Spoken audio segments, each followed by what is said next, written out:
Now we're going to have a very interesting panel to talk about regulation for inclusive impact on the vacation rental industry. Please join me in welcoming Asier Pereda from Rentals Collection. Well, I will just ask first Eduardo, Miranda from ALEP to join me in the panel. Nuno, Trigo from Porto, please come with me. Theoharis, Mihailidis from VillaRentals from Greece, please join us. And Miguel, Sotillos from Serena from Spain, please take a seat.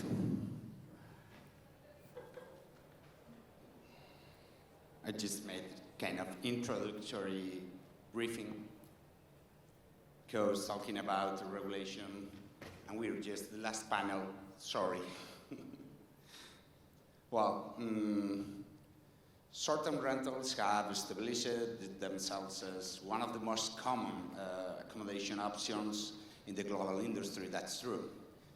But consequently, it has become necessary to formulate correct frameworks that involve different administrations and regulations, just in the labor or fiscal field, just as an example. In this sense, the proposal for a regulation currently being discussed in Europe, that we will have the chance to talk it with Eduardo, who is also the president of the European Federation. Well, it seems to be just the first step in the right direction towards the creation of a regulatory framework that responds to the problems generated by the population and, of course, the growth of the sector. The sector must seek consensual solutions, and if it wants to reach a higher level of development, facing problems such as the intrusion of dwellings that are not legally registered, the correct identification of the person legally responsible for the activity, or the establishment of its own labor agreement that responds to the unique conditions of the workers of our sector. This will ensure that short-term rentals, through cooperation with authorities, create an environment that actively contributes to the development of tourism, society, and the economy as a whole, benefiting all the stakeholders involved, from the host to the neighborhood communities. While I come from San Sebastian, and perhaps it's one of the cities, San Sebastian is just on the border between France and Spain, and perhaps I'd say that it's one of the cities where the collaboration and harmony between the different stakeholders is developing in a more consensual and effective way. While San Sebastian, there is not only a fluid collaboration between professionals in the sector and the administration, but also this collaboration is extended to the hotel industry. There is a common cross-industry understanding that the correct implementation of the regulation of short-term rentals will not only improve the quality of the tourism, but also the coexistence with the resident, and will also improve the economic and social development of the city. So there is an overall strategy, focused not only in one main field, but also an overall strategy that takes into account labor, taxes, sector rules, and municipality rules. Given the current situation, in the future present itself as an opportunity in several respects. The development of the sector will be and must be accompanied by technological developments and innovation in response to the specific needs of this type of accommodation, in terms of quality, services offered, but also for the development of the correct tools to implement the proper regulations. Just to finish with the introduction to this panel about regulation, which I have to confess that I'm passionate about regulation, I believe that if we adopt effective collaboration between the different stakeholders as the cornerstone of the future development of the sector, the positive contribution to the economy and society is guaranteed. So, well, sorry for such a long introduction. And, well, as we have here people coming from Portugal, from Greece, from Spain, I will just ask Eduardo if you could first make an approach to the situation in Europe. Okay, hello everyone. Just before starting and talking about each regulation, it's important to understand that this is going to be a long process. I mean, short-term rental is quite new phenomenon. You say, no, but vacation rental exists for 20 or 30 years. But the way we are doing now is disruptive. It's disruptive. It means democratization of touristic lodging. Hotels need 4, 5 million, 10 millions, and we can do it with 40, 50, 100,000 euros. Anyone can do it. Basically, we're using a scarce source that is housing. So that's a lot for the society to digest. And regulation is the symptom of this process to get this balance. And we didn't find yet this balance. And we are dealing with a very delicate things. Before hotels, before neighbors, comes the housing issue. And this is going to be a permanent problem in the next 10 or 20 years eventually. And so we are be part of this. So this is going to be a long, long thing. And what happens is that as there is no balance, what is happening now is the reactive thing. You see each city trying to regulate the way. So we are in a sort of experimental social phase of how to regulate. Then why comes the European Commission initiative important? Because it's the first trial to try to harmonize some of the things. It's not a regulation of how we thought it should be the specific regulation, but gives a frame. And there are two initiatives at this moment. One of them is the short-term rental initiative. That is basically the first step. Is not to say exactly how to regulate, but first step is we need data. We need to know what we are talking about. So what they did is basically creating a rule for registration system that is going to be optional. The cities and the countries can or cannot access, but if they do this registration system, this harmonized registration system, that has to be free, online, easy, not an authorization system. If they do that, they will have access to the information from the platforms and from the registration, so they can control also. So it's a both-side thing.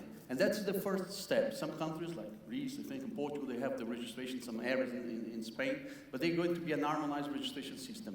It's good for everyone because, I mean, they have to explain when you have data, but also it's dangerous because when you have data, the reality is there, and you have pressure also. So that's behind this war of the registration system are two things. Basically, how do we do with authorization that, you know, excessive requirements to start a short-term rental? That is the battle that's going on, and it's going to be ended in the end of the year. It's going to be a trialogue now inside, and Spain is going to lead that.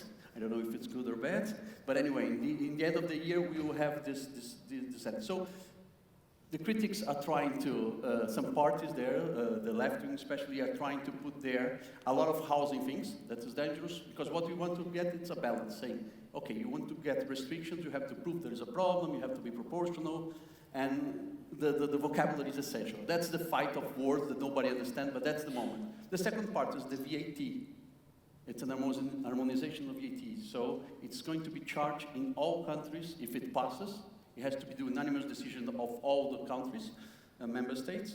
It's going to start charging VAT everywhere. Even for the small owners, we have this redeem process, charging. Mainly the platform will charge for them. So even them will pay VAT. Everyone will pay VAT. For some countries, this could be enormous change. For the property owner, can mean a lot of change. In some countries that can come with other kind of change, like you are not a renter anymore, you are like a small owner, and that's changed the relation of tax with you, with the property manager. So it's a big change. But the short-term rental initiative is the first step. So to create some rules and say, okay, even for the country saying, if you want to put restrictions, you have to give data, and then you will have to justify why you need the restrictions, something that we cannot manage to get now. They do whatever they want.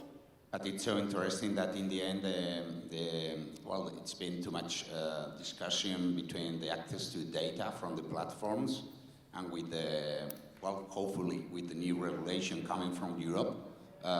From the moment that the new regulation is agreed, there will be, I think, 18 months, the time that the platforms will need to adapt and to provide the data with the address, the holder of the advert, and in the end, well, I think it's very positive that we can solve the problem of getting access to the data, to have a real image, and avoiding the problem that no one can ask now to the platforms to provide the data, except for tax purposes. So, Nuno, from the point of view of a property manager in Portugal, how do you feel about the regulation, the need of a regulation when things are at least not as difficult as probably we have now? I mean, when is the proper moment to just push forward with the regulation? Thank you, Asier. I think that we have two critical points related to regulation in the perspective of a property manager. The first one is the awareness, or rather the lack of awareness that we still have in the industry, even in the property managers, for the situation that we are living, the regulation, the laws, the local one. It's impressive how we still have a lot of property managers and stakeholders of the industry that doesn't know the laws, the rules. The second one is the role that each one of us must have in this industry. I think that's time for us to think that we must participate, we must be active in the sector if you want to stay here for a long time. And like Simon said in this afternoon, we have two big challenges. The climate transformation, but also the regulations. So it's time that for each one of us to put in our main goals, in our main priorities, the theme of regulation of our sector, if we want to stay here and survive for many years. And in Porto, I believe that you did a pretty interesting work with the municipality, and yeah, we did. The association did a work with the city council, trying to anticipate not the regulation that we're gonna have. We must have the regulation also in the city, and we were able to have sustainable growth areas instead of all the city with prohibition. Zonification, right? Yeah. It's a balance. It's a balance between what we must do and we can do to anticipate something that's gonna be bad for us in the future. So the key moment to regulate is when no one feels like there is a need to regulate, right? Yeah, it's open the eyes and think about anticipate the things. Thank you, Nuno. Theoharis, how is the situation in Greece? I mean, we are talking about labor regulation, tax regulations, local municipality regulations. The situation in Greece is also similar to Portugal, for example, or Spain? Similar, yes. A couple of weeks ago, after a lot of discussions and a lot of, let's say, propaganda by the hotel industry about banning Airbnbs and short-term rentals and everything, the government made its announcement and basically acknowledged that short-term rentals are an important part of the touristic product of Greece, which was extremely important. It was the first time that any official, actually it was the Prime Minister, that acknowledged this. So ending all the discussions about parasites and all that stuff. And he had also announced that they're going to impose VAT from the 1st of January of 24, now in 3 months, for anybody who's managing more than 2 listings. And also, we are going to be liable to all the extra taxes that, state tax and environmental tax and all that, which the hotels have. One can say this is fairly fair because the hotels have been paying that for a long time. So the only problem is the devil is in the details. How are all this going to be applied, and how we are going to collect the tax and give the tax, and if the platforms are going to help us, and more importantly, how we are property managers, we have 50, 100, 150, 200 listings. Some of our listings already had VAT, because it made tax sense to already have it, so it's not a problem. But the problem is the smaller people, people who were semi-amateur or amateur hosts, what loopholes is the system going to allow them to bypass it? So instead of having the prices rising 13% across the board, having some people not hiding from that. So that is a big concern. Unfortunately, because we were fighting for our survival, all the discussion about labor relations is a more advanced, a bit more recently in Greece. But this is something also important. But right now we have more fighting for the industry, let's say.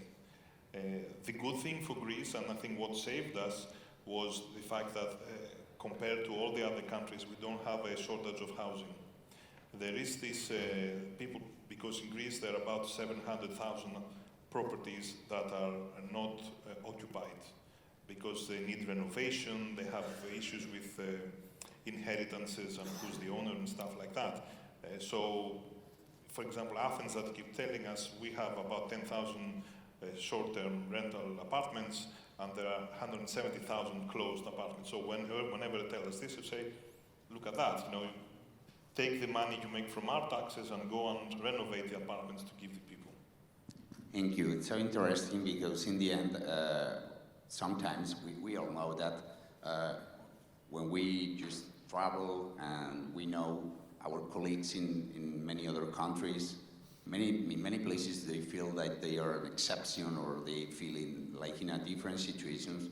And as you can all see, the situation is very similar everywhere, and we are all working almost in the same sense. So, for example, empty houses. Miguel Angel, what would you say?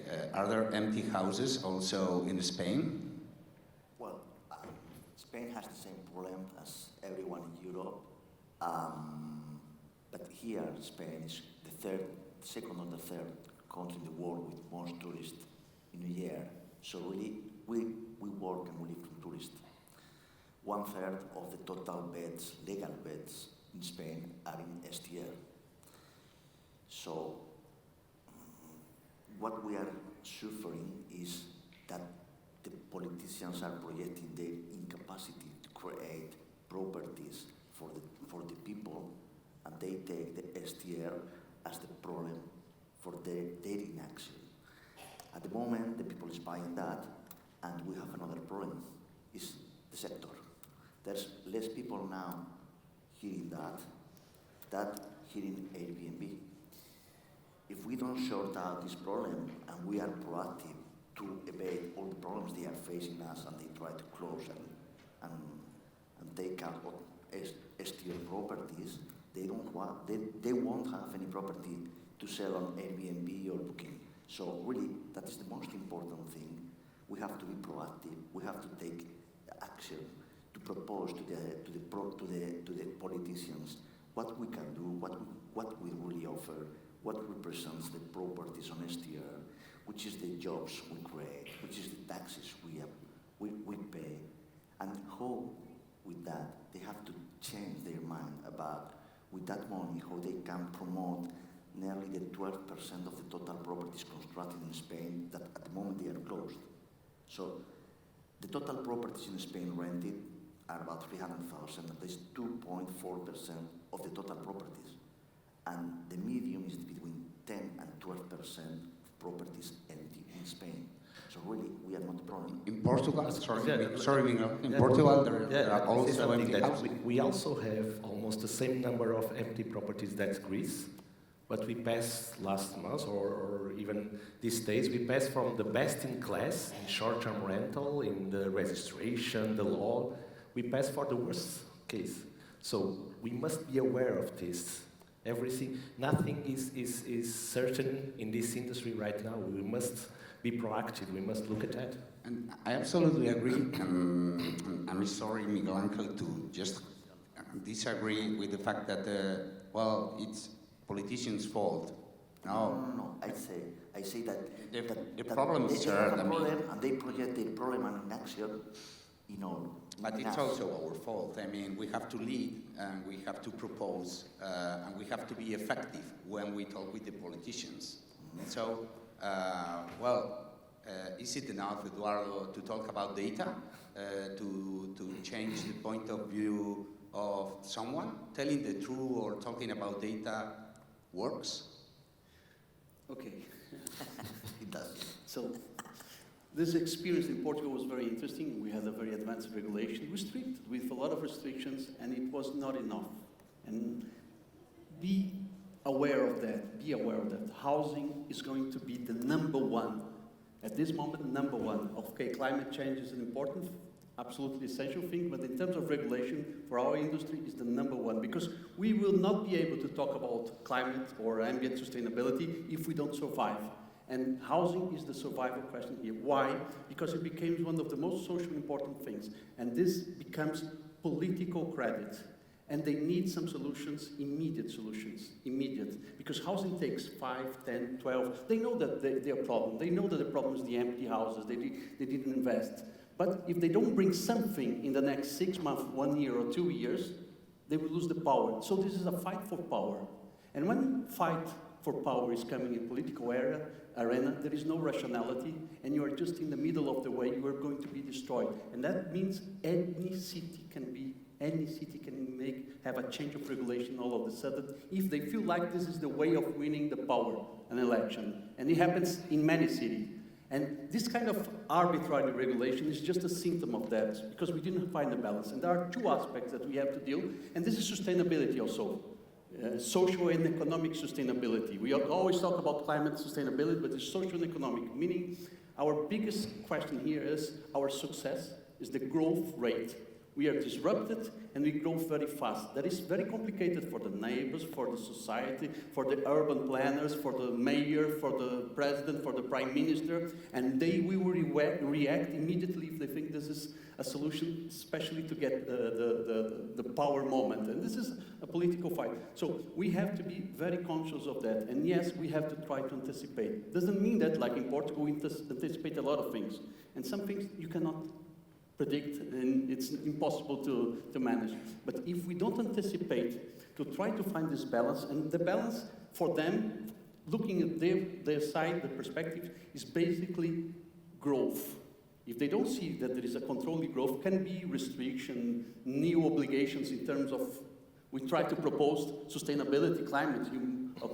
You have to improve your property in terms of energy, so there's less people coming in and they feel it's more balanced. But the question now is growth control in the big cities.